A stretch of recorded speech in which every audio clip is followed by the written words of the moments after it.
Good morning students. आज हम लोग मिलते हैं एक नया वीडियो को लेकर। और ये वीडियो जो बन रहा है क्लास 6 के जियोग्राफी का जो पहला चैप्टर है, the earth in the solar system, इस चैप्टर को लेकर।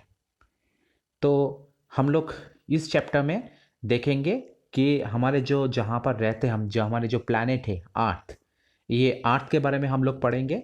और इस अर्थ जिस सोलर सिस्टम के अंदर आते हैं, ठीक है, तो उसके बारे में पढ़ेंगे। मतलब जैसे हमारे एक फैमिली होता है ना, ऐसे अर्थ का भी एक फैमिली है। तो इस पूरे हम लोग अर्थ के फैमिली के बारे में आज हम लोग पढ़ेंगे। तो शुरू करते हैं हम लोग इस वीडियो को। तो देखते हैं नेक्स्ट जो स्लाइड में है, जहाँ पर यहाँ पर लिखा है कि हमारे जो the earth our solar system, ये कौन से बुक्स में आता है? द अर्थ आवर हैबिटेट, मतलब जियोग्राफी के जो पहला बुक, जियोग्राफी का जो बुक्स है उस बुक्स में आता है। उसका पहला chapter the earth in the solar system है। ठीक है, तो देखते हैं हम लोग इस चैप्टर में हम लोग क्या क्या पढ़ेंगे। What are we going to learn, क्या क्या पढ़ेंगे हम लोग। व्हाट इज इट, मतलब ये अर्थ क्या है, सोलर सिस्टम क्या है, ये सब चीज़ हम लोग यहाँ पर पढ़ेंगे। जैसे यहाँ पर कुछ कुछ पॉइंट डाला गया है, ये सब चीज़ क्या है। जैसे स्टेट ऑफ मैटर, मतलब कौन सी दशा है। ठीक है, मतलब जो प्लैनेट है उस प्लैनेट में के अंदर का जो चीज़ है वो सॉलिड फॉर्म में रह रहा है या लिक्विड फॉर्म में रह रहा है या प्लाज्मा के फॉर्म में रह रहा है, तो ये सब चीज़ भी हम लोग देखेंगे। उसके बाद ये प्लैनेट इनर प्लैनेट है या आउटर प्लैनेट है। तो पहले हम लोग पढ़ेंगे कि इनर प्लैनेट क्या होता है, आउटर प्लैनेट क्या होता है। ठीक है, और ये कौन से प्लैनेट कौन से कैटेगरी में आता है। उसके बाद देखेंगे टाइप ऑफ एटमॉस्फेयर। यहाँ पर एटमॉस्फेयर जो बहुत तरीके से जो एटमॉस्फेयर होता है, तो उस सब एटमॉस्फेयर के अंदर कौन सा एटमॉस्फेयर यहाँ पर रहता है, कौन सा एटमॉस्फेयर मतलब किस प्लैनेट में कौन सा एटमॉस्फेयर रहता है, तो ये सब चीज़ हम लोग देखेंगे।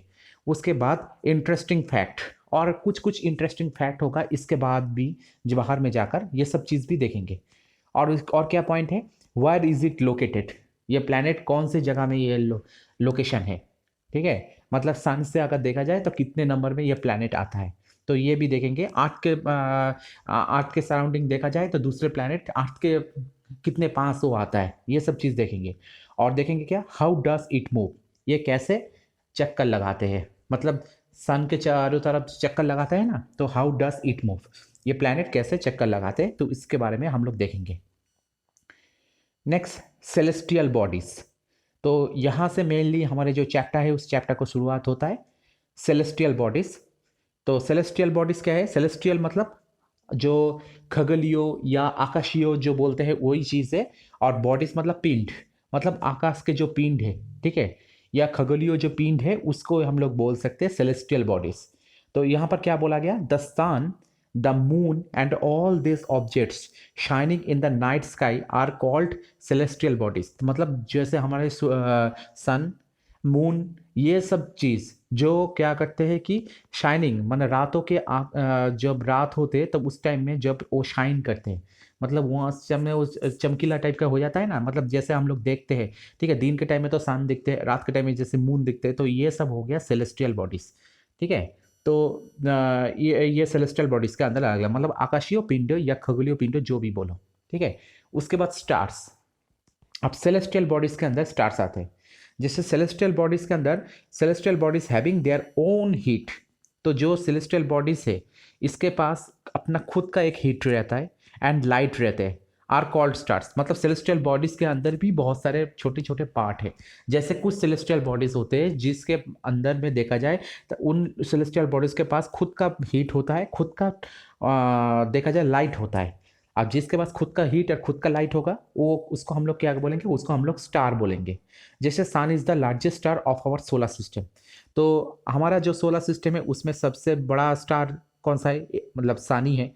ठीक है, तो largest star of our solar system, तो ये सन एक स्टार में आ जाता है। ठीक है, तो सन एक सेलेस्टियल बॉडीज भी हो रहा है और सन सेलेस्टियल बॉडीज के अंदर एक स्टार में आ जाता है। ठीक है, तो अब देखते हैं उसके बाद व्हाट आर कॉन्स्टेलेशंस। अब कॉन्स्टेलेशंस क्या है?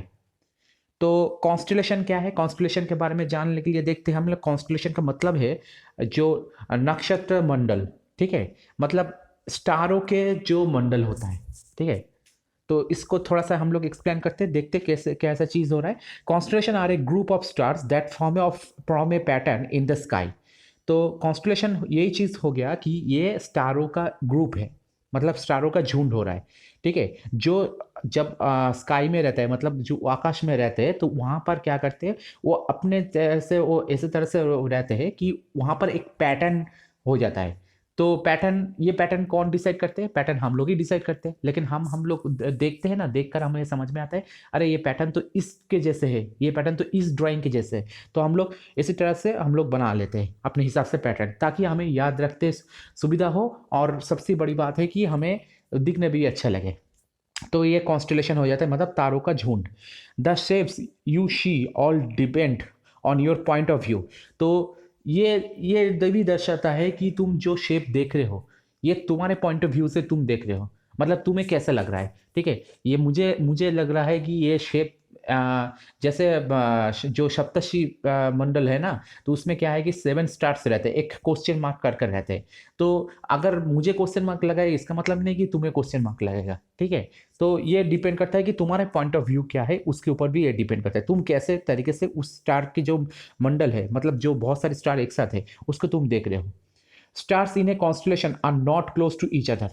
यहाँ पर एक चीज़ है कि जो स्टार्स ये कॉन्स्टलेशन में रहते हैं, मतलब नक्षत्र जो मंडल रहते हैं, उसके अंदर जो स्टार्स रहते हैं, तो ये स्टार वो सब एक साथ नहीं रहते हैं। But when we viewed from earth, they seem to be group together.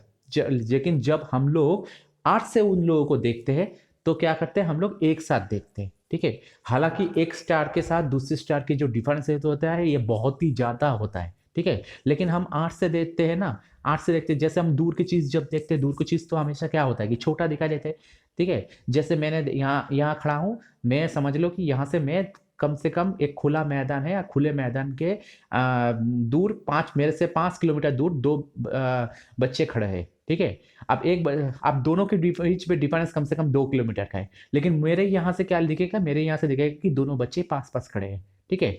तो यही चीज़ होता है, क्योंकि ये मेरे यहाँ से वहाँ का डिस्टेंस है, लेकिन दोनों के बीच में आपस में डिस्टेंस देखा जाए तो वो डिस्टेंस बहुत ज़्यादा होता है। ऐसे ही सेम केस होता है ये स्टार के लिए, ठीक है। तो स्टार में वही चीज़ होता है कि हम लोग जब आर्ट से देखते हैं, आर्ट से बहुत ज़्यादा दूरी होने के कारण दो सभी स्टार को एक साथ पास में ही देखते हैं, लेकिन हालांकि दो सभी स्टार के अंदर जो अपने अंदर में जो गैप होता है, ये गैप भी बहुत ज़्यादा होता है।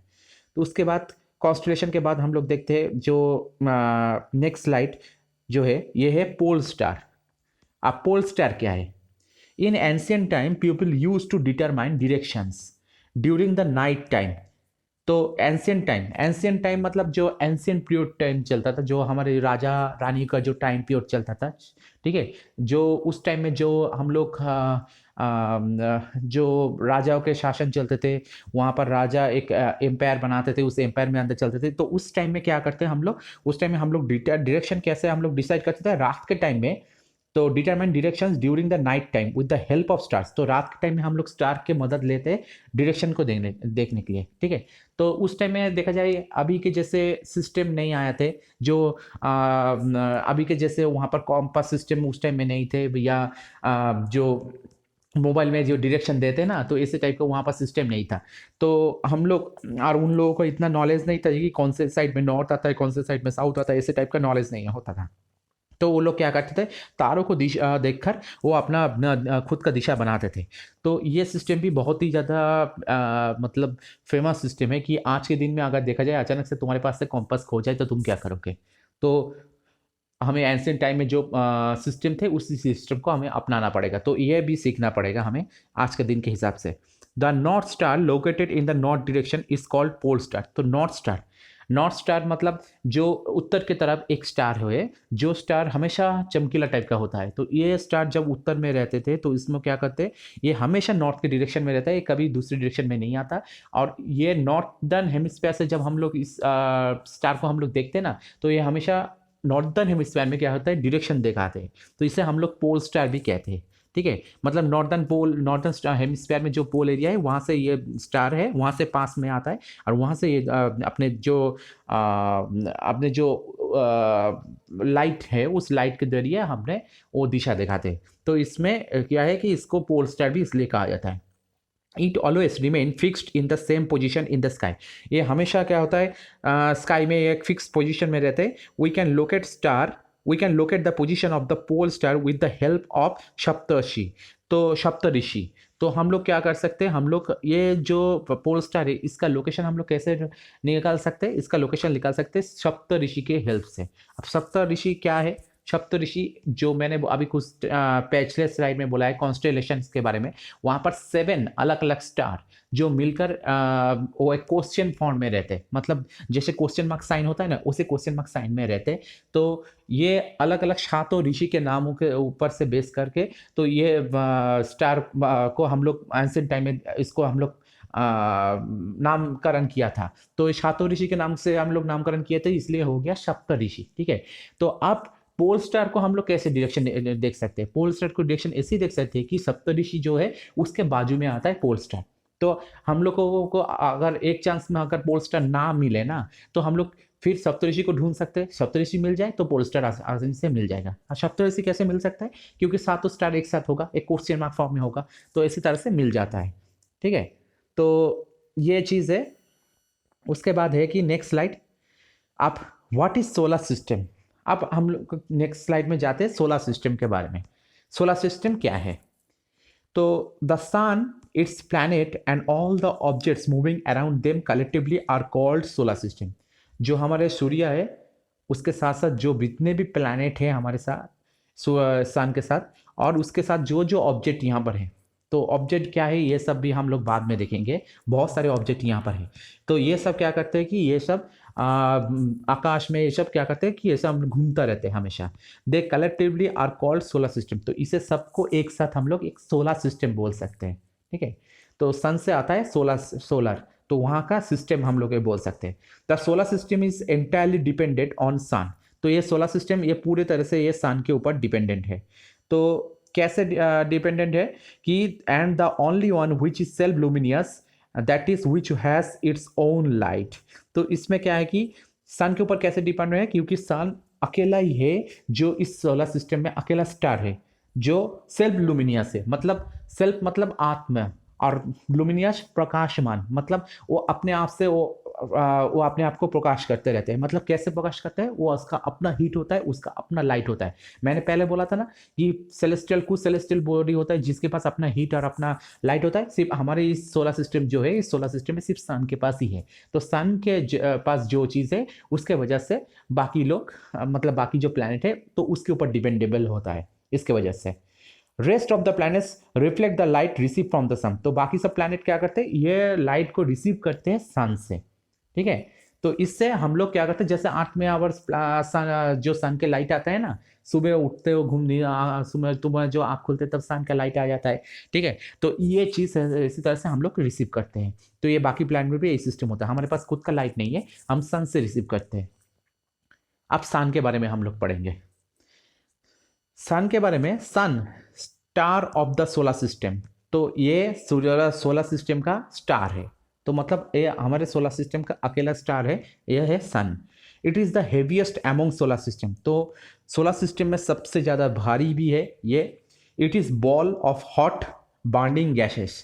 तो इसमें क्या है कि गैस बहुत ज़्यादा, सन ऐसे मतलब सन का अपने पास हीट और अपने उसका लाइट कैसे आया, क्योंकि वहाँ पर गैस है और वहाँ पर क्या है, वहाँ पर मतलब गैस होने के कारण ये गैस हमेशा बर्निंग होता रहता है। और जैसे वो गैस बर्निंग होता है तो वहाँ का कंडीशन भी वो बहुत ज़्यादा हॉट हो जाता है। तो हॉट और ये गोल है तो इसलिए इसको बॉल भी कहा जाता है। तो ball of hot burning gases.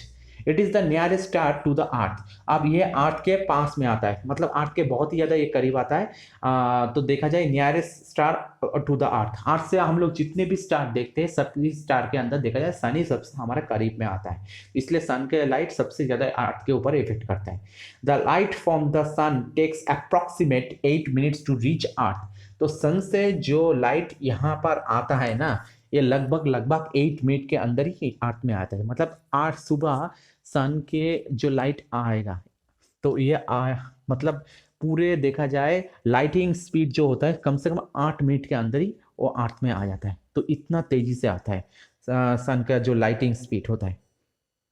उसके बाद sun star of the solar system, हाँ, it is the source of all energy for life on earth. तो अर्थ में क्या होता है, अर्थ में हमारे जो ऑल मतलब source of all energy for life. तो हमारे पास जो अर्थ में जो लाइफ सर्कल है, इस लाइफ सर्कल के लिए क्या होता है कि एनर्जी चाहिए। ठीक है, ऐसे वैसे करके हम लोग लाइफ यहाँ पर नहीं बनाए, इसके लिए भी एनर्जी चाहिए। और ये एनर्जी कहाँ आता है, इसका सोर्स कहाँ पर है, ये सन से आता है।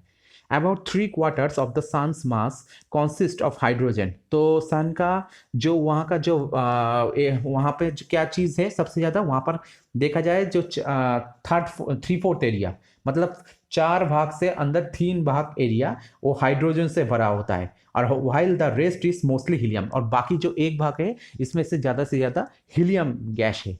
तो ये हाइड्रोजन गैस है, हीलियम गैस है। तो ये गैस से ये चीज़ भरा होता है उस वहाँ पर सन के उधर। ठीक है, अगर ये चीज़ अगर आर्थ ये चीज़ हार्ट में भी है ये गैस, लेकिन आर्थ में इतना ज़्यादा नहीं है। अगर आर्थ में भी इतना ज़्यादा होता सन के जैसे, तो आर्थ सन के जैसे लाइट देता। ठीक है, तो लेकिन उसमें और एक प्रॉब्लम होता है, उसमें क्या होता है कि हमारे पास यहाँ का जो लाइफ साइकिल है, ये लाइफ साइकिल यहाँ पर नहीं रहता। तो ये चीज़ है कि सन के पास हाइड्रोजन होता है कि बहुत ज़्यादा तरीके से वहाँ पर हाइड्रोजन है और बहुत हीलियम है। तो इसके वजह से क्या होता है, साइन जो वहाँ का वो उसका जो लाइट आता है और वो एक हॉट प्लैनेट भी हॉट मतलब स्टार हो जाता है। उसके बाद on the sun surface there are dark patches. तो सन के जो ऊपर है वहाँ पर क्या है कि छोटे छोटे छोटे छोटे वहाँ पर डार्क पैचेस है, मतलब डार्क मतलब काले तरीके से वहाँ पर धब्बा है, नोन एज सन स्पॉट्स, जिसे हम लोग सन स्पॉट भी कह सकते हैं। This are patches of gas that looks dark since they are cooler than their surroundings. तो ये जो पैच है ना, इसके वजह से क्या होता है, ये the that looks dark since they are cooler than the surroundings. तो इसके वजह से मतलब ये डार्क पैचेस कैसे आया, ये होता है कि सन के जो अंदर में तो वो तो हमेशा जलता रहता है। तो कुछ एरिया हो जाता है कि कभी कभी वो ठंडा हो जाता है, हो जाने के बाद वहाँ पर डार्क पैचेस टाइप का हो जाता है। लेकिन सन तो ऐसे ठंडा नहीं हो सकता, मतलब वो जो एरिया है उस एरिया ठंडा हो रहा है, उसके पास का जो एरिया है वहाँ से ज़्यादा। ठीक है, मतलब पास के एरिया तो गर्म है लेकिन उससे थोड़ा सा ठंडा ये हो गया, इसलिए वहाँ पर एक डार्क पैचेस टाइप का आ जाता है। तो सन में ये डार्क पैचेस कुछ कुछ छोटे छोटे रहते हैं, तो ये डार्क पैचेस इसी तरह से बनते हैं। ठीक है, नेक्स्ट सन तो हो गया। अब सन के बाद आते हैं प्लैनेट में। प्लैनेट भी एक सेलेस्टियल बॉडीज है, लेकिन प्लैनेट का जो मेन प्रॉब्लम है कि इसके पास अपना हीट नहीं रहता, अपना लाइट नहीं रहता। ठीक है, इसलिए प्लैनेट प्लैनेट के अंदर कंसीडर किया था, इसको हम लोग स्टार के अंदर कंसीडर नहीं करते। तो स्टार और प्लैनेट के बीच में डिफरेंस समझ में आया, क्योंकि स्टार के पास खुद का हीट होता है, खुद का लाइट होता है, लेकिन प्लैनेट के पास खुद का हीट और खुद का लाइट नहीं होता। अब देखते हैं planet. Planet word comes from Greek, ये एक ग्रीक वर्ड है। तो ग्रीक मतलब जो हमारे ग्रीस जो यूरोपियन एक कंट्री है उसके जो लैंग्वेज है उस लैंग्वेज से ग्रीक वर्ड उस लैंग्वेज से आया है planet word, which means wondering stars. तो जिसके मतलब है कि ऐसा स्टार जो घूमता रह रहा है। ठीक है, तो ये चीज़ ग्रीक वर्ड्स में बोला गया है। उसके बाद planets are heavenly bodies which revolve around the sun in elliptical orbits। तो प्लैनेट्स ऐसा एक हिवेनली मतलब जो स्वर्गीय, ठीक है, तो सर्ग बोलते हैं ना, तो ऐसा एक स्वर्गीय पिंड है जो क्या करते हैं कि जो सन के चारों तरफ जो घूमता रहता है इन एलिप्टिकल ऑर्बिट्स। एलिप्टिकल ऑर्बिट्स मतलब एलिप्टिकल जो होता है जो अंडे के जैसे मतलब जो राउंड टाइप का घूमता रहता है। ऑर्बिट उसका अपना एक कक्षपथ होता है, अपना एक रास्ता होता है। ठीक है, उस रास्ता जो जिसका साइज होता है अंडे के जैसे। ठीक है, तो किसी के चारों तरफ अगर घूमना है तो हम लोग कैसे घूमते हैं, जो एक राउंड फॉर्म में हम लोग घूमते हैं। लेकिन ये राउंड फॉर्म में नहीं है, जैसे एक अंडे का साइज होता है ना, अंडा जैसे कहता है कि इसका दोनों तरफ थोड़ा सा चैप्टर टाइप का होता है और दोनों तरफ थोड़ा सा स्प्रेड हो जाता है ना उस टाइप, तो इसका पूरा तरीके से सर्कल नहीं होता, तो उसी टाइप का ये राउंड होता है। तो उसी तरह से ये घूमता रहता है। और ऑर्बिट मतलब क्या है, ऑर्बिट मतलब चारों तरफ में जो रास्ता था होता है, तो उस रास्ते में जो घूमना होता है, मतलब उस रास्ते के ऊपर से घूमना, तो ये हो गया ऑर्बिट्स। तो एलिप्टिकल ऑर्बिट्स मतलब इसी टाइप से वो घूमता रहता है। Earlier it was considered there were 9 planets. तो हम लोग इससे पहले देखते थे कि ये कंसिडर किया जाता है कि टोटल 9 प्लैनेट्स है इन सोलर सिस्टम। तो सोलर सिस्टम में टोटल 9 प्लैनेट्स है, बट अभी क्या हुआ, but lately one planet called Pluto, जो इसके अंदर एक लास्ट जो प्लैनेट था जो प्लूटो, ये बहुत ही छोटा था, was declassified from being a planet। तो इसको बाद में क्या है, इसे प्लैनेट से हटाया गया। तो अभी हमारे पास टोटल कितना प्लैनेट है, टोटल 8 प्लैनेट है हमारे पास। All planets fall into 2 groups. अब ये जो प्लैनेट्स है, इस प्लैनेट को चारों ग्रुप में बांटा गया, सॉरी 2 ग्रुप में बांटा गया। 2 ग्रुप में मतलब एक ग्रुप में 4 और दूसरे ग्रुप में 4। तो एक इनर प्लैनेट हो गया और दूसरा आउटर प्लैनेट हो गया। इनर प्लैनेट और दूसरा आउटर प्लैनेट। इनर प्लैनेट के अंदर कौन कौन से आता है? Mercury, Venus, Mars and Earth. तो एक्चुअल सीरियल वाइज देखा जाए तो Mercury, Venus, Earth and Mars, ये चारों प्लैनेट हो गया इनर प्लैनेट। आउटर प्लैनेट, तो इसके अंदर Jupiter, Saturn, Uranus and Neptune, ये चारों प्लैनेट हो गया आउटर प्लैनेट। तो यहाँ पर कौन कौन से प्लैनेट इनर प्लैनेट हुआ, कौन कौन से प्लैनेट आउटर प्लैनेट हुआ, ये समझ में आ गया। अब ये इनर प्लैनेट और आउटर प्लैनेट है एक्चुअल में है क्या चीज? एक्चुअल में है कि सन से में देखा जाए जो पहले के जो 4 प्लैनेट होता है ये सन के बहुत ही ज्यादा करीब है, तो इसके लिए इनको इनर प्लैनेट कहते हैं। और जो बाकी 4 प्लैनेट है ये थोड़ा सा दूर है, ठीक है, दूर के कारण इनके यहाँ पर ठंडी भी बहुत ज़्यादा है, तो इसके लिए इसको आउटर प्लैनेट कहते हैं। तो इसी तरह से इनर और आउटर ये चारों प्लैनेट आ रहा है। तो इनर में 4, आउटर में 4, 8 प्लैनेट। यहाँ पर देखो, यहाँ पर आ जाएगी between inner and outer planets. अब ये कैसे डिसाइड होगा कि इनर प्लैनेट और आउटर प्लैनेट में मतलब इसका डिफरेंस कैसे आएगा, मतलब इसका सीमाना जो बॉर्डर लाइन है ये कैसे डिसाइड होगा? यहाँ पर बोला जा रहा है between inner and outer planets there is a ring of small bodies. तो दोनों के बीच में एक रिंग है जो छोटे छोटे छोटे छोटे वहाँ पर पिंडे हैं, which are made of rock and metal. तो जहाँ पर क्या है कि जो पत्थर और मेटल से वहाँ पर वो चीज़ बना है, दिस आर कॉल्ड एस्टेरॉइड्स। तो इसे हम लोग क्या कहते हैं? एस्टेरॉइड्स। तो यहाँ से एस्टेरॉइड का भी डेफिनेशन मिल जा रहा है। They also keep moving around the sun. अब ये जो चीज़ है ना, छोटे छोटे छोटे टुकड़े हैं, तो ये भी चीज़ क्या कहते हैं? हमेशा सन के चारों तरफ घूमता रहता है। मतलब जो इनर प्लैनेट है, इनर प्लैनेट के बाद इसे ये एस्ट्रॉइड्स आते हैं, उसके बाद आउटर प्लैनेट है। तो इनर प्लैनेट भी जो जैसे सन के चारों तरफ घूमते रहते हैं, आउटर प्लैनेट भी सन के चारों तरफ घूमते रहते हैं, और उसके बीच में जो एस्ट्रॉइड आता है, ये एस्ट्रॉइड भी सन के चारों तरफ घूमता रहता है। तो the ring is also called asteroid belt. अब इसे हम लोग इसलिए एस्टेरॉइड बेल्ट भी कहते हैं हम लोग, ठीक है। तो नेक्स्ट स्लाइड, यहाँ पर जैसे 8 प्लैनेट, यहाँ पर जैसे पहले आ रहा है सन, सन के बाद जैसे फोटो देखो अच्छी तरह से, पहले आ रहा है मरकरी, उसके बाद वेनस, उसके बाद अर्थ, उसके बाद मार्स। ये चारों प्लैनेट होके इनर प्लैनेट, देखो सन के बहुत ही ज़्यादा करीब है ये चारों प्लैनेट, तो ये इनर प्लैनेट हो गया। उसके बाद जुपिटर, सैटर्न, यूरेनस, नेपच्यून, ये चारों प्लैनेट बहुत ज़्यादा दूर है, तो ये चारों प्लैनेट में आ गया, ये हो गया आउटर प्लैनेट। अब यहाँ पर एक चीज़ नोटिस करो कि ये जो जैसे ये जो अलग अलग प्लैनेट है, ये प्लैनेट एक लाइन खींचा हुआ है, जिस लाइन के भरोसे में ये सन के चारों तरफ घूमता रह रहा है। तो ये जो लाइन, जिस लाइन के भरोसे में सन के चारों तरफ वो घूमते जा रहा है, ये हो गया ऑर्बिट। और ये ऑर्बिट हो गया, तो ये इस ऑर्बिट के ऊपर बेस करके ये सन के चारों तरफ घूमते रह रहा है। और ये ऑर्बिट कौन से आकार का है? एलिप्टिकल आकार का है, जो मैंने बोला ना अंडे के साइज के आकार जैसे, तो ये एलिप्टिकल आकार में है। तो एलिप्टिकल ऑर्बिट्स के ऊपर बेस करके ये सन के चारों तरफ घूमता रहता है, ठीक है। तो ये टोटल 8 प्लैनेट। आप इसमें से देखो, Jupiter is the biggest planet whereas Mercury is the smallest. तो अभी जो 8 प्लैनेट है इनके से देखा जाए जुपिटर सबसे बड़ा प्लैनेट, जो आउटर प्लैनेट का पहला जो प्लैनेट आ रहा है जुपिटर, ये सबसे बड़ा प्लैनेट। और सबसे छोटा प्लैनेट कौन सा हो गया? Mercury planet. जो इनर प्लैनेट के जो पहला प्लैनेट है जो एकदम से सन के करीब है, ये हो गया मरकरी, सबसे छोटा प्लैनेट। तो उसके बाद हम लोग देखते हैं ऑर्बिट। ऑर्बिट के बारे में मैंने थोड़ा सा एक्सप्लेन किया है, तो और एक बार मैं बोलता हूँ। Orbit is fix path on which planets revolve around sun. Orbit ऐसा एक पाथ होता है, मतलब ऐसा फिक्स्ड पाथ सिस्टम होता है जिसके ऊपर भरोसे में प्लैनेट क्या करते हैं? सन के चारों तरफ चक्कर लगाते जाते हैं। तो ये हो गया ऑर्बिट। जैसे ये लाइन दिया हुआ है ना, ये लाइन हो गया ऑर्बिट।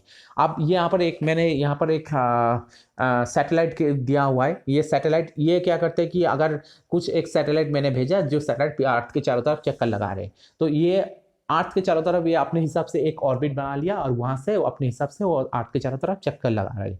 तो ये हो गया, उसका भी एक ऑर्बिट हो गया, ठीक है। तो यही चीज़ यहाँ पर बोला जा रहा है। नेक्स्ट, अब एक एक करके हम लोग प्लैनेट के बारे में डिस्कस करेंगे।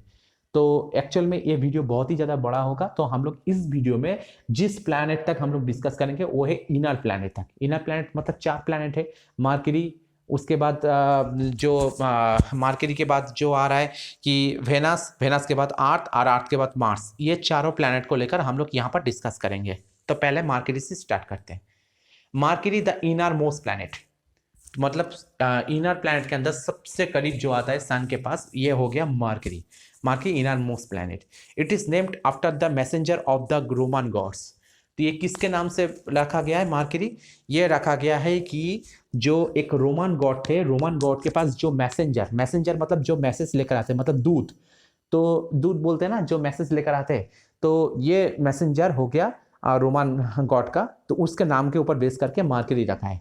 दूत मतलब है क्या है कि जो मतलब जो मैं उस टाइम में तो फोन सिस्टम नहीं थे, एंशियंट टाइम में जो इंटरनेट फैसिलिटी नहीं थे, तो राजा लोग क्या करते थे, एक जगह से दूसरी जगह में अगर कोई भी इंफॉर्मेशन भेजना है तो किसी बंदे के मदद से वो इंफॉर्मेशन भेजते हैं, तो वो हो गया उस राजा का मैसेंजर, यानी दूत। तो अब ये मैसेंजर उसी तरह के रोमन गॉड जो थे, रोमन गॉड के जो मैसेंजर थे, उस मैसेंजर का नाम था मरकरी, और उसके नाम के ऊपर बेस करके ये मरकरी का प्लैनेट का नाम रखा गया। It is the closest planet to the sun, तो ये सन के सबसे क्लोजेस्ट प्लैनेट के अंदर आते हैं। उसके बाद it is also the smallest, ये सबसे स्मॉलेस्ट प्लैनेट है, and its orbit is the most not fully circular. अब इसके जो ऑर्बिट है, मतलब ये जो जिस कक्ष के ऊपर बेस करके सन के चारों तरफ घूमता रहता है, ये पूरा तरीके से सर्कुलर नहीं है, मतलब ये भी एलिप्टिकल है होगा। It does not have any satellite, इसके पास कोई भी सैटेलाइट नहीं है। सैटेलाइट दो फॉर्म में हो सकता है, एक सैटेलाइट होता है जो नेचुरल हो सकता है, और दूसरा आर्टिफिशियल। आर्टिफिशियल जैसे हम लोग बनाते हैं वो हो गया, और नेचुरल जो बाई नेचुरल या है, जो वहाँ पर कोई भी एक सेलेस्टियल बॉडी टाइप का छोटा सा होगा, वो हो गया वहाँ का उनका सैटेलाइट। जैसे हमारा अर्थ का सैटेलाइट कौन है? अर्थ का सैटेलाइट मून भी बोल सकते हैं, ये नेचुरल सेलेस्टियल बॉडीज है, ठीक है, तो उसी टाइप का हो सकता है। तो it does not have any satellite, तो इसके पास कोई भी सैटेलाइट नहीं है, इसके पास नेचुरल टाइप का कोई भी सैटेलाइट नहीं है, और आर्टिफिशियल हम लोग भेजा नहीं, तो इसके पास कोई भी सैटेलाइट नहीं है। देयर इज नो वाटर और एटमॉस्फेयर, यहाँ पर कोई कहीं भी कोई भी पानी नहीं है, कोई एटमॉस्फेयर भी नहीं है यहाँ पर, मतलब कोई वातावरण भी नहीं है। It can be seen with naked eyes, तो इसे हम लोग देख सकते हैं अपने खाली चोख से, हम लोग मतलब खाली आँख से हम लोग इसे देख सकते हैं।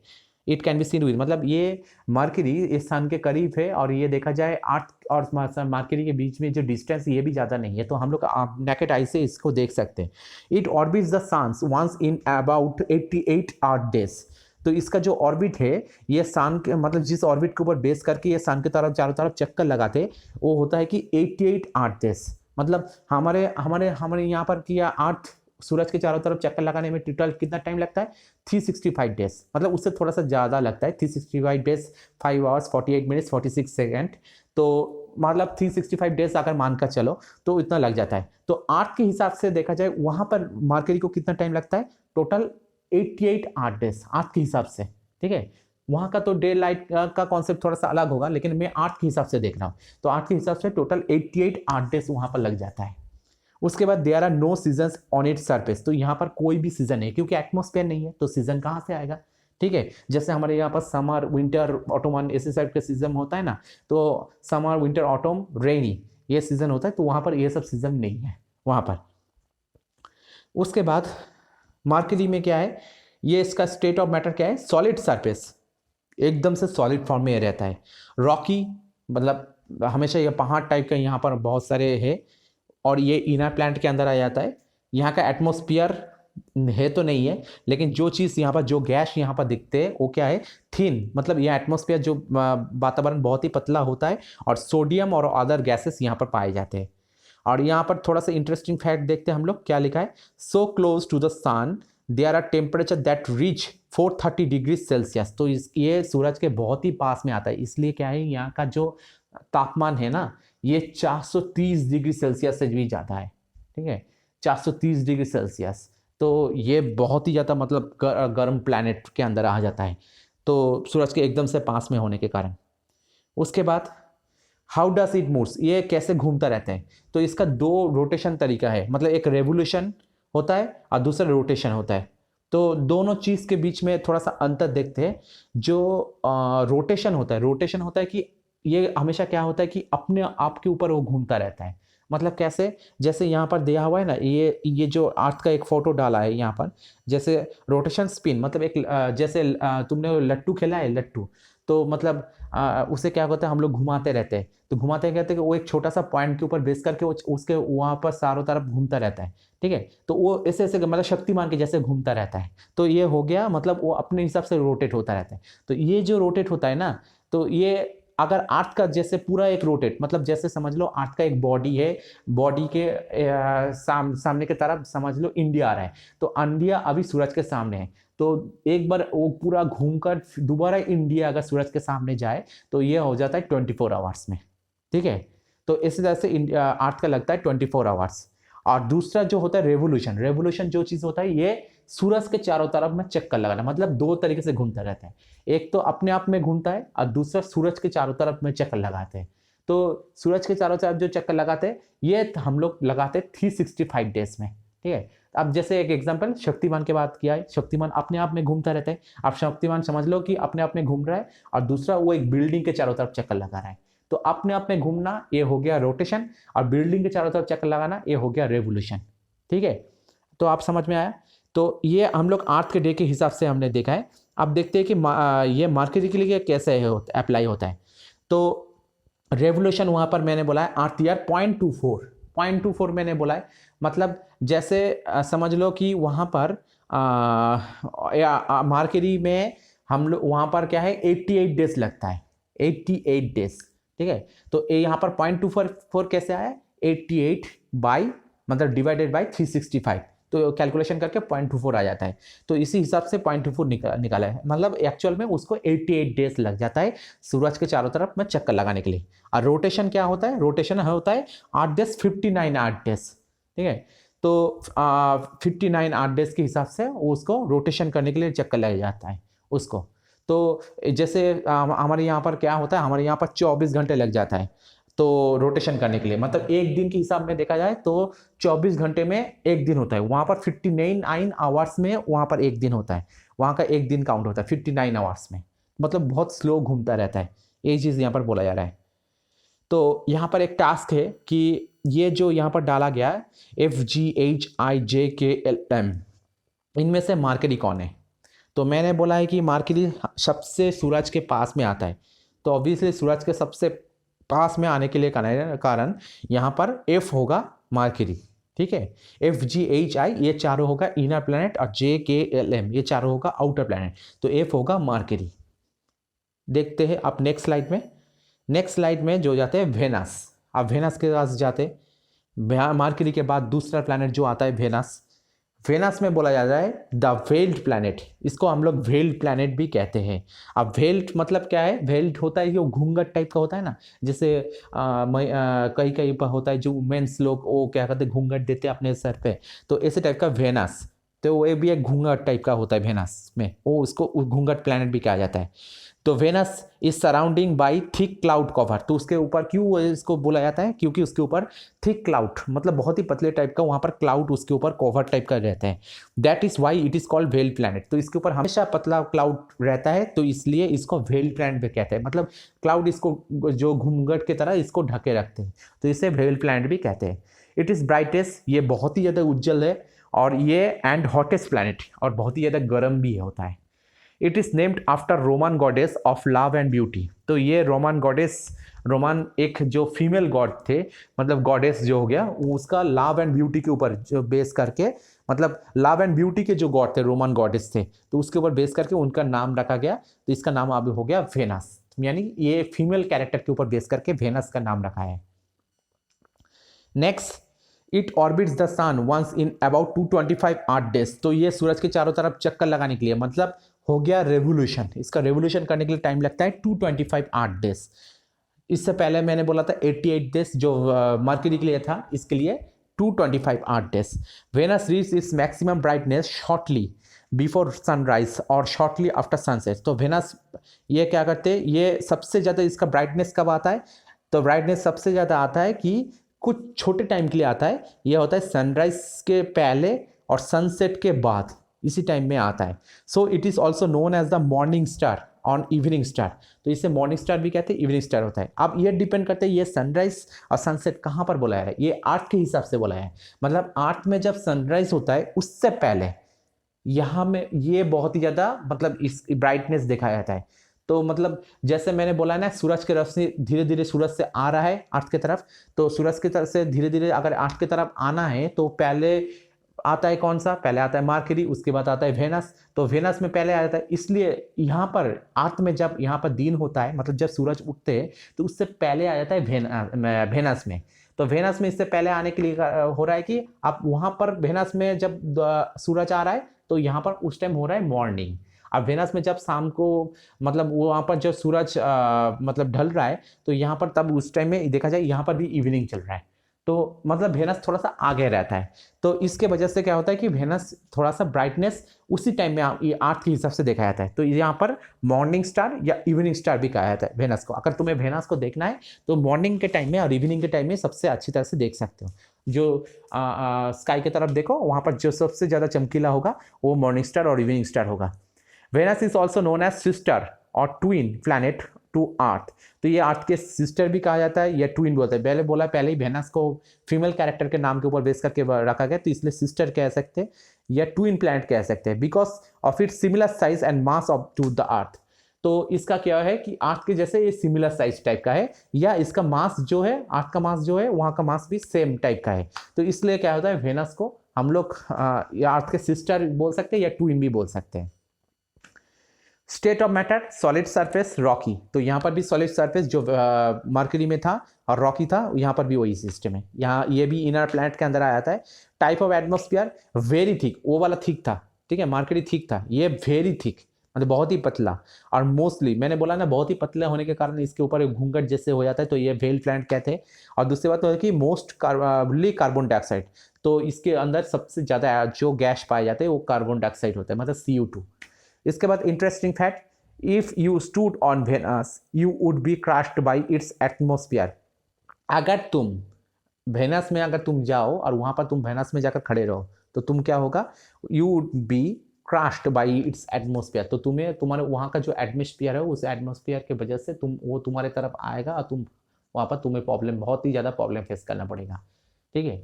तो यही चीज़ यहाँ पर एग्जाम्पल की तरह बोला जा रहा है।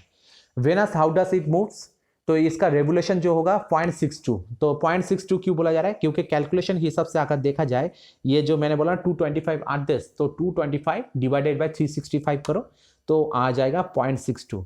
और रोटेशन 8 डेज तो 243 आवर्स। हमारे यहाँ पर क्या होता है, हमारे पास 24 घंटे में एक दिन होता है, यहाँ पर 243 आवर्स में, तो मतलब ये बहुत ही स्लो रोटेशन होता है इसका भी। उसके बाद नेक्स्ट जाते हैं हम लोग, इनमें से कौन सा वेनस है।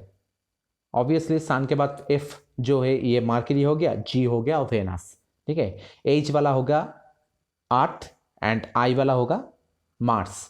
तो ये चार इनर प्लैनेट के अंदर आ जाता है। तो नेक्स्ट हम लोग स्लाइड में देखते हैं, अब जो आ रहा है हमारे जो प्लैनेट, ये अर्थ प्लैनेट के बारे में हम लोग बात करेंगे। यहाँ पर देखते हैं अर्थ द ब्लू प्लैनेट, इसे हम लोग ब्लू प्लैनेट भी कहते हैं। अब ब्लू प्लैनेट क्यों कहते हैं ये तो हम लोग बाद में पढ़ेंगे, देखते हैं हम लोग धीरे धीरे करके। The earth is the third largest planet to the sun. तो अर्थ क्या हो गया, ये सूरज का तीसरा लार्जेस्ट प्लैनेट है in size. It is the fifth largest planet. तो मतलब सूरज के दिख से अगर देखा जाए ये तीसरा, मतलब earth is the third largest planet to the sun, मतलब सूर्य की तरफ से देखा जाए ये थर्ड लार्जेस्ट प्लैनेट के अंदर आ जाएगा। और ये साइज के मैटर में अगर देखा जाए ये फिफ्थ लार्जेस्ट प्लैनेट में आ जाएगा। साइज के मैटर में सबसे बड़ा कौन सा आ रहा है, सबसे बड़ा तो मतलब जो पांचों प्लैनेट मतलब जुपिटर हो रहा है वो सबसे बड़ा प्लैनेट है। तो सन ये दो अर्थ उसी हिसाब से काउंट करें तो अर्थ फिफ्थ में आएगा। It is slightly flattened at the poles. तो ये जो प्लैनेट है ये पूरा सर्कुलर नहीं है, पोल के तरह, पोल मतलब दो पोल है हमारा, नॉर्थ पोल और साउथ पोल। तो इसी वहाँ पर में देखा जाए तो थोड़ा सा चेप्टा है, ठीक है। तो उसमें वो उसको कहते हैं slightly flattened. This is why, तो इसके वजह से क्या है, its shape is described as geoid. तो इसके वजह से इसका शेप को बोलते हैं हम लोग जियोट। मतलब जियोट अलग से कोई टर्म नहीं है, जियोट होता है कि जो अर्थ की जो साइज है उसको अलग से बोला जा रहा है जियोट। तो जैसे geoid means as earth like shapes, ठीक है। तो अगर एग्जांपल दिया जाए कि ये बॉल है, इस बॉल का साइज क्या है, समझ लो ये बॉल थोड़ा सा ऊपर से चैप्टा है, तो इसको बोले कि इसका साइज होगा, मतलब इसका जो शेप होगा ये शेप जियोट के जैसे होगा। अब जियोट कैसे, मतलब पिट्टी के जैसे इसका शेप, अर्थ के जैसे इसका शेप है। तो यही चीज बोला जा रहा है। It reflects about 1/3 of sunlight it receives. तो ये क्या करते हैं, ये रिफ्लेक्ट करते हैं, जो जितना सनलाइट ये रिसीव करते हैं उसके 1/3 सनलाइट इसे रिफ्लेक्ट कर देते हैं, मतलब वापस भेज देते हैं। The earth atmosphere scatters the light and creates a blue affected, so it is also called blue planet. तो अर्थ के जो एटमॉस्फेयर होता है ये क्या करता है, लाइट को यहाँ पर शोषण करते हैं और क्या करते हैं, क्रिएट्स ए ब्लू इफेक्ट। इसके वजह से क्या होता है, एक ब्लू इफेक्ट तैयार करते हैं, जिसके वजह से इसको ब्लू प्लैनेट भी कहा जाता है। ठीक है, आप समझ में आए इसको, अर्थ को क्यों ब्लू प्लैनेट कहा जाता है। तो ओनली प्लैनेट हैविंग लाइफ, तो सोलर सिस्टम में टोटल 8 प्लैनेट है, 8 प्लैनेट के अंदर सिर्फ 8 में ही हम लोग लाइफ देख सकते हैं, बाहर में तो नहीं देख सकते, बाकी जो 7 प्लैनेट है उसमें नहीं है। अब पूरे आकाशगंगा में और कहीं पर दूसरा सोलर सिस्टम में से है कि नहीं है पता नहीं है, जहां पर अर्थ के जैसे वहां पर प्लैनेट में लाइफ साइकिल है कि नहीं ये पता नहीं, क्योंकि इसके लिए अभी नासा और दूसरे जो जैसे इंडिया में इसरो ये सब रिसर्च कर रहे हैं, लेकिन अभी तक ये कॉन्फर्म नहीं हुआ। तो अभी समझ लो सिर्फ अर्थ में ही लाइफ सर्कल है, तो इसे मानकर हम चलते हैं। It orbits the sun once is about 365 8 days. तो ये क्या होता है, सूरज की तरफ चारों तरफ चक्कर लगाने के लिए इसमें क्या होता है 365 8 डे के हिसाब से लगते हैं। और it rotates about its own axis, तो अपने एक्सिस के ऊपर मतलब अपने जो सेंटर पॉइंट के ऊपर वो भेज करके जो घूमता रहता है जिसे रोटेशन कहते हैं। तो वो क्या होता है 10 क्रिएटिंग डे एंड नाइट, जिसके वजह से डे एंड नाइट भी क्रिएट होता है। It takes 24 hours to do that, तो ये 24 घंटे लग जाता है। डे नाइट कैसे क्रिएट होते हैं, जैसे मैंने बोला है ना, शक्तिमान के मैंने एग्जांपल दिया कि वो अपने सेंटर पॉइंट के ऊपर बेस करके, सेंटर पॉइंट मतलब जैसे उसका लेक, तो उसके ऊपर बेस करके वो अपने आप में घूमता रहता है। तो आप समझ लो कि शक्तिमान के सामने, बॉडी के सामने के पार्ट ये सूरज की तरफ आ रहा है, तो सामने के पार्ट जो सूरज की तरफ आ रहा है उस पार्ट में होगा कि डे होगा, पीछे के पार्ट सूरज के ऑपोजिट साइड में है तो ये हो गया नाइट वाला पोर्शन। अब घूमते घूमते पीछे वाला पोर्शन सामने आ गया, तो यानी वो हो गया डे, और सामने वाला पोर्शन पीछे गया तो ये हो गया नाइट। तो ऐसे का ये शक्तिमान का जो एग्जांपल मैंने दिया ये हो गया अर्थ का एग्जांपल के तरफ वही चीज सेम एप्लीकेबल। ठीक है, तो यहाँ पर भी वही चीज हो रहा है। तो it revolves around sun due to its tilt seasons are created. तो ये क्या करते हैं कि ये उसके ऊपर बेस करके जो सूरज के चारों तरफ जो चक्कर लगाते हैं, जिसके जो कक्ष के ऊपर बेस करके, इसके वजह से क्या होता है सीजन क्रिएट होता है। ठीक है, इसके वजह से सीजन क्रिएट होता है, मतलब रोटेशन जो होता है हमारे अर्थ में, रोटेशन मतलब जो अपने कक्ष के ऊपर बेस करके जो रोटेशन करते रहते हैं, इसके वजह से डे नाइट क्रिएट होता है। लेकिन हम लोग जो रेवोल्यूशन करते हैं, मतलब सूरज के चारों तरफ जो घूमता रहते हैं, जो 365 टाइम डेज का टाइम लगता है, तो ये इसकी वजह से हमारे क्या होता है सीजन क्रिएट होता है। कैसे मतलब सूरज के जैसे सूरज के चारों तरफ घूमता रहते हैं, तो घूमते घूमते जब सूरज के थोड़ा सा पास में आ जाओ तो इस टाइम में होता है कि जैसे मैंने बोला हमारे जो पास जो ऑर्बिट है, ये ऑर्बिट इलिप्टिकल ऑर्बिट मतलब थोड़ा सा अंडे के जैसे साइज के जैसे ये ऑर्बिट होता है। तो इसके वजह से क्या होता है ये पूरा सर्कुलर नहीं है, तो इसकी वजह से कुछ टाइम आता है जिस टाइम हम लोग सूरज के बहुत ही पास चले जाते हैं, कुछ टाइम आता है सूरज के हम लोग बहुत ज़्यादा दूर जाते हैं। जिस टाइम हम दूर जाते हैं वो हो गया विंटर सीजन, जिस टाइम पास में आता है उस टाइम हो गया समर सीजन। तो ये ऐसे टाइप के सीजन डिसाइड होता है। Due to gravity the layer of gases remain attach to it. तो इसके वजह यहाँ का जो ग्रेविटी है उसके वजह से क्या होता है जो गैस का लेयर है ये इसके साथ अटैच रहता है, which is known as atmosphere, जिसे हम लोग एटमोस्फेयर भी कह सकते हैं। तो it prevents too much heat, तो इसके ये क्या करते हैं ये बहुत ही ज़्यादा हीट को प्रिवेंट करते हैं, और UV rays from sun reaching earth, ये हीट को बहुत ही ज़्यादा शोषण कर लेते हैं। और यूवी रेस जो सूरज के साथ बहुत ज़्यादा अल्ट्रावायलेट रेज जो आते हैं, जो हमारे स्किन के लिए बहुत ही ज़्यादा इफेक्टिव होता है, मतलब स्किन के लिए खतरा बनते हैं, जो उसके वजह से हम लोग कैंसर भी होते हैं, तो उस अल्ट्रावायलेट रे को भी शोषण कर लेते हैं और इसको वो अर्थ तक वो जाते वो ना पहुँचे, तो ये चीज़ को मेंटेन करते हैं यहाँ का वो atmosphere. Moon is the only satellite of the earth, earth का सिर्फ एक ही सैटेलाइट है, और वो सैटेलाइट कौन है, मून। मतलब ये है नेचुरल सैटेलाइट, जो नेचुरली बना है वो सैटेलाइट सिर्फ मून है। तो ये चीज़ है। अब उसके बाद अर्थ, इसका स्टेट ऑफ मैटर क्या है, सॉलिड सरफेस यहाँ पर भी देखते हैं, और रॉकी माउंटेन एरिया यहाँ पर पाए जाते हैं। रॉकी मतलब पत्थर के जैसे, मतलब सख्त है ये जगह। और इनर प्लैनेट के अंदर यहाँ आता है ऑक्सीजन रहता है 20%, नाइट्रोजन 80%। तो यहाँ पर जैसे ऑक्सीजन 20% है उसके वजह से यहाँ पर हम लोग सांस ले सकते हैं। और इंटरेस्टिंग फैक्ट्स क्या है, 70% इज वाटर, अर्थ का 70% वाटर हो जाता है। ठीक है, तो ये भी लाइफ साइकिल के लिए एक इंपॉर्टेंट रोल अदा करते हैं। अर्थ हाउ डज इट मूव्स, कैसे, इसका अर्थ ईयर लग जाता है 1 साल लग जाता है, मतलब 365 डेज लग जाता है रेवोल्यूशन करने के लिए। और रोटेशन जो 1 दिन लग जाता है, मतलब 24 आवर्स लग जाता है एक दिन का जो रोटेशन का हिसाब होता है उसके लिए। ठीक है, ये तो समय पता है अर्थ के हिसाब से। यहाँ पर अर्थ वेयर इज इट, ये एच वाला जो पॉइंट है ये अर्थ होगा। ठीक है, तो एफ जो हो रहा है, एफ है कि मार्करी, जी है वेनस, एच हो गया अर्थ। और इसके बाद आई मार्स। तो हम लोग अब मार्स की तरफ बढ़ेंगे। मार्स जो फोर्थ इनर प्लैनेट, यानी सोलर सिस्टम का, हमारे जो सोलर सिस्टम है इसमें लास्ट इनर प्लैनेट आता है मार्स।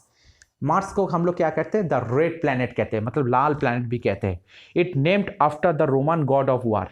तो रोमन जो गॉड है, जो वहाँ के जो वार के जो गॉड है, मतलब बैटल फील्ड का जो गॉड होता है, जो रोमन गॉड थे, जो उसका नाम के ऊपर बेस करके ये इसका नाम रखा है Mars. It is often described as the red planet, इसे लाल प्लैनेट भी कहा जाता है, as the iron oxide prevalent on its surface gives it a reddish appearance. इसमें क्या होता है कि रेड प्लैनेट क्यों कहा जाता है, क्योंकि आयरन ऑक्साइड, आयरन और ऑक्साइड मतलब ऑक्सीजन दोनों, आयरन और ऑक्सीजन दोनों मिलाकर आयरन ऑक्साइड बनता है। तो ये क्या करते हैं, ये उस वहाँ पर देखा जाए ये वहाँ पर एक सिस्टम लेकर आते हैं वहाँ के सरफेस के ऊपर। तो उसके वजह से वहाँ पर ये दोनों अगर एक साथ मिल जाते हैं तो इसके लिए वहाँ का जो कलर हो जाता है तो वो रेड कलर के हो जाता है, रेडिश कलर टाइप का हो जाता है, मतलब लाल टाइप का कलर के टाइप का हो जाता है। इसलिए मार्स को एक लाल प्लैनेट भी कहा जाता है। तो उसके बाद Mars had approximately half the diameter of earth. तो आप मार्स क्या है कि ये अर्थ के जो हाफ द डायमीटर, अर्थ के जो डायमीटर है उसके हाफ आता है मार्स, ठीक है। तो यानी अर्थ से बहुत ही ज़्यादा साइज में ये बहुत ही ज़्यादा छोटा है। इट हैज़ 2 सैटेलाइट्स, इसके 2 नेचुरल सैटेलाइट है इसके पास। The gravity of Mars is half of the earth. तो अर्थ के ग्रेविटी भी देखा जाए मार्स, मतलब मार्स की जो ग्रेविटी है ये अर्थ से हाफ है, ठीक है। माने ग्रेविटी की वजह से हम लोग क्या करते हैं, हम लोग यहाँ पर जैसे हम लोग दौड़ते हैं या जंप करते हैं तो जितना हम लोग उछल सकते हैं, मार्स में अगर जाओ तो जंप करने के लिए जाओ तो यहाँ पर तुम और भी ज़्यादा उछल सकते हो। तो ये ग्रेविटी की वजह से वहाँ पर हो जाता है, क्योंकि वहाँ का ग्रेविटी हमारे हाफ है। The atmosphere of Mars consist of about 95% carbon dioxide. तो वहाँ पर 95% कार्बन डाइऑक्साइड है, 3% nitrogen and 1.6% argon and contains some oxygen and water. और बोला जा रहा है कि कुछ लगभग कुछ छोटे से मात्रा में वहाँ पर ऑक्सीजन और वाटर भी पाए जाते हैं, लेकिन ये अभी तक मतलब प्रूफ नहीं हुआ। नासा इसको लेकर रिसर्च कर रहे हैं वहाँ पर। Mars also has the largest dust storms in the solar system. तो मार्स के पास क्या होता है, वहाँ पर लार्जेस्ट डस्ट स्टॉर्म, डस्ट मतलब धूल, धूल का जो तूफान वहाँ पर होता है, स्टॉर्म्स होता है। और ये सोलर सिस्टम में के अंदर देखा जाए लार्जेस्ट डस्ट स्टॉर्म्स मार्स के पास ही है। तो उसके बाद हम लोग देखते हैं इसका स्टेट ऑफ मैटर क्या है, सॉलिड सरफेस रॉकी। तो ये भी सॉलिड सरफेस और रॉकी हो गया। इनर प्लैनेट के अंदर आता है, फोर्थ प्लैनेट इनर प्लैनेट के अंदर। और टाइप्स ऑफ एटमॉस्फेयर क्या है, मोस्टली कार्बन डाइऑक्साइड, सबसे ज्यादा कार्बन डाइऑक्साइड पाए जाते हैं। कार्बन डाइऑक्साइड मैंने क्या बोला, कार्बन डाइऑक्साइड के 95% कार्बन डाइऑक्साइड और 1% प्रेशर ऑफ अर्थ। तो अर्थ के प्रेशर के 1% ये आता है इसके ऊपर। इंटरेस्टिंग फैक्ट क्या है, सिमिलर सीजन्स लाइक अर्थ।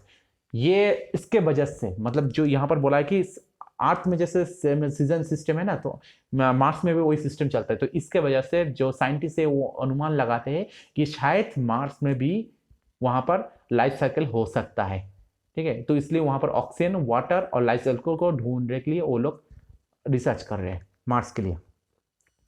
अब उसके बाद मार्स का कैसे, हाउ डज इट मूव्स, ये रेवोल्यूशन करते टाइम लगता है 1.9 ईयर्स। तो इसका टोटल लग जाता है 1.9, मतलब 365 डेज से भी बहुत ज़्यादा टाइम लग जाता है इसको। तो टोटल 1.9 ईयर्स लग जाता है। और रोटेशन 8 डेज के हिसाब से 1.03 डेज, मतलब एक दिन से ज़्यादा टाइम लग जाता है इसको, 03 डेज, 1.03 डेज। तो ये चीज़ बोला जा रहा है।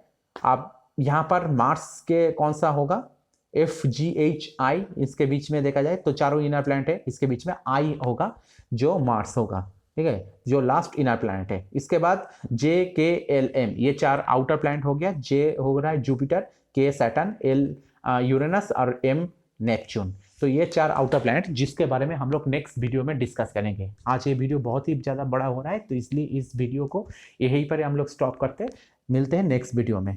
तब तक के लिए बाय बाय।